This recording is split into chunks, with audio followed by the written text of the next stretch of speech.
For this next problem, we're going to create a function to solve an applied word problem, and then we'll evaluate the function we create at a given value. We've got a community skating rink that's in the shape of a rectangle with semicircles at the ends. The length of the rectangle is 20 feet less than twice the width, and the thickness of the ice is 0.75 inches.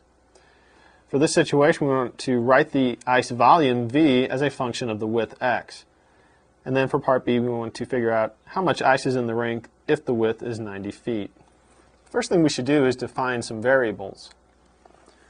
We've said that x is the width of the ice rink, so we have this rectangle part in the middle. We want to define the length, and in the problem we've told that the length is 20 feet less than twice the width.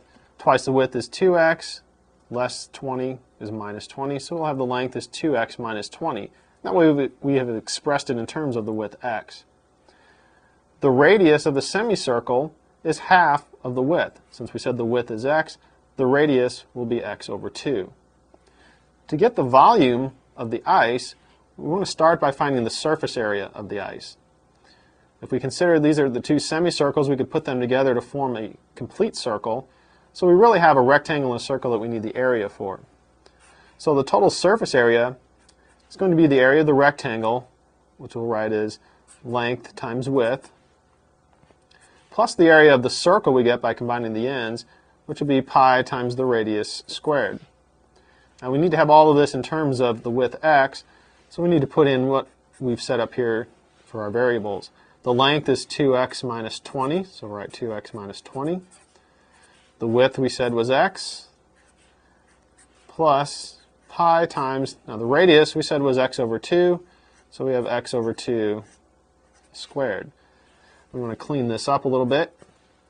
So we'll have 2x squared minus 20x plus pi x squared over 4. And so we have this expression for the surface area in terms of x, but we want the volume. And we know that the thickness of the ice is 0.75 inches. Everything else we've done up here has been in feet, and here we have inches, so we need to make sure that we write this in terms of feet. And 0.75 inches turns out to be 1/16 of a foot. So we have all the same units here. To get the volume, we just need to multiply the area by the thickness. So the area times 1/16, we'll have 2x squared minus 20x plus pi x squared over 4, all of that times 1/16.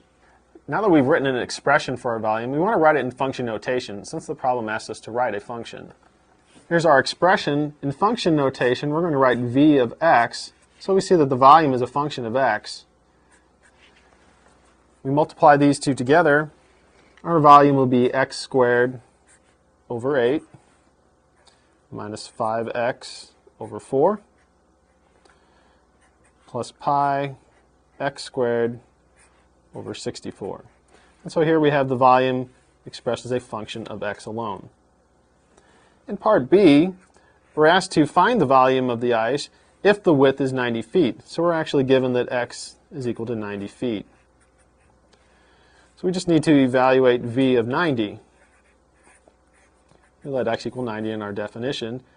We'll have 90 squared over 8 minus 5 times 90 over 4 plus pi times 90 squared over 64. And if we evaluate that, we get that the volume is roughly 1,297.61 cubic feet.